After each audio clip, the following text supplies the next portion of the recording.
Anyway, I figured I'd make a video today because I got an email the other day, well, like a month ago probably, from my mom.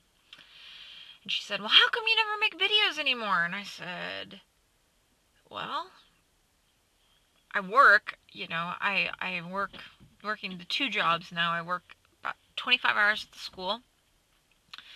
And I also work between 10 to 25 hours at the bar every week. So I'm really actually pretty busy.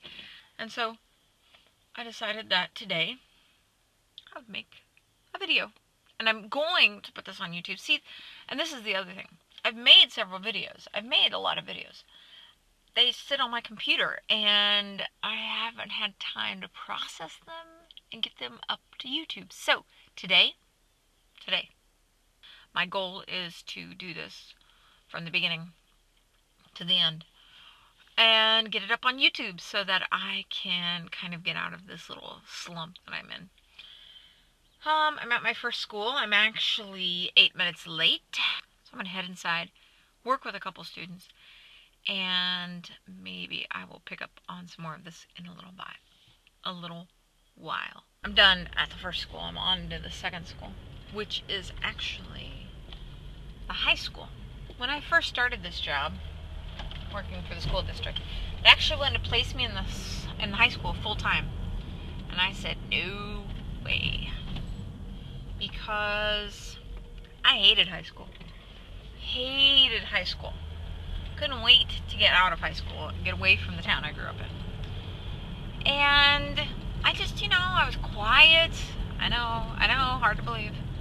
I was quiet. I was introverted. I was nerdy. I just didn't really even talk to anybody.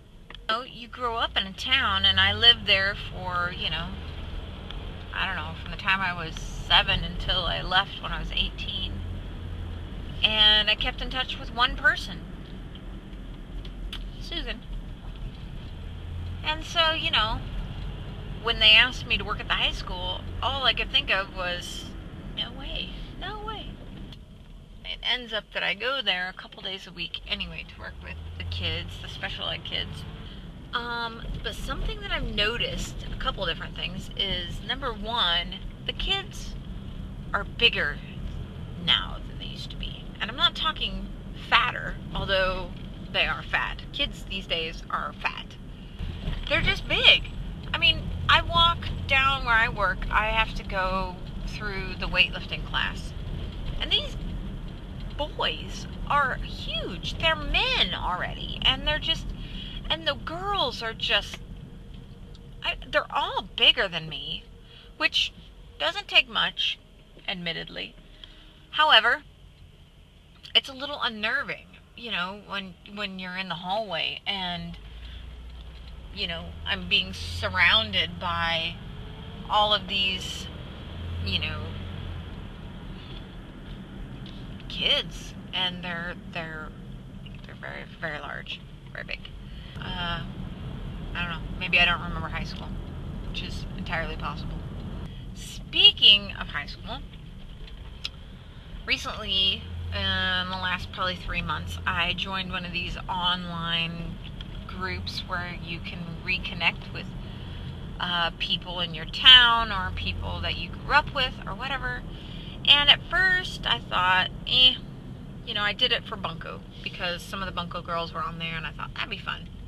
So I joined and I signed up and whatever, and they ask, all this information like where'd you go to school, what year did you graduate, yada yada yada. And I filled it all out, not really expecting much of anything other than Bunko girls. And then I heard from a couple kids I went to high school with. And of course Susan, which I'd kept in touch with her anyway, so that wasn't a surprise. But then, first one kid contacted me, and then another, and then before you know it, I've got 5 or 6 people from high school that on my page. And I really don't know them. I mean, does anybody ever really know anybody in high school? I mean, you spend so much time and so much energy trying to be somebody, trying to be who you're going to be when you're an adult. And You're so self-absorbed when you're that age that do you really take the time to get to know other people? I don't think so. And I realized that when I was in high school, and therefore I did not make any kind of an effort to really get to know anybody because it was all so superficial and shallow, and I had no desire to be with those kinds of people, you know. And I realized that everybody is that way, but I don't know. I know that if I was friends with the people that I'm friends with now in high school, they probably would have been the same way. That's just what being that age is about. It's all about you. It's all about your own goals and your own whatever. Anyway, so I've been considering this. My 20-year reunion is coming up, and I absolutely have no intention of going. I just have had no desire to go. And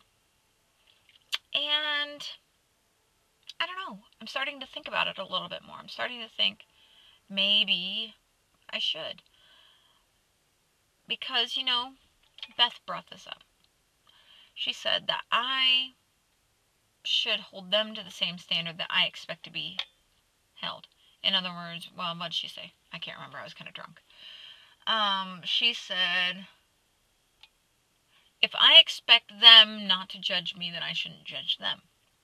And this is very true. So, I went out on a limb yesterday, and one of he's a boy in my head, but he's 36 like me, 37. One of the men, boys from high school, guys, Russ, contacted me, and we've been talking through this website. And yesterday we talked a little more personally, and he happens to be coming through my town on Friday. We're gonna have lunch, and I'm excited. I'm really excited. I'm excited. It's gonna be weird because I see pictures of him on this, and he's a grown up, obviously. Nobody stays the same, but at the same time, you have this idea in your head of this person that you haven't seen. I haven't seen him since ninth grade, which is 22 years ago. Oh my God, 22 years ago. So I haven't seen him in that long, and you have this idea stuck in your head, like these people remain, cryogenically frozen or in stasis just because they're out of my field of existence, which is untrue. Each of us are moving along our own linear timeline, and so, yeah, he's a dad. He's 2 kids. He's coming through to visit his brother and another guy we went to high school with. And he said, let's do lunch. And I thought, okay. And I'm excited. I'm really excited. Yeah. So, anyway, all this time we spent together in school, and I don't think I probably had more than 1 or 2 conversations with him.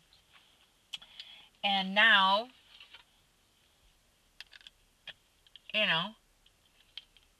it's 22 years later, and we're going to have lunch. And it's just, I don't know. I think it's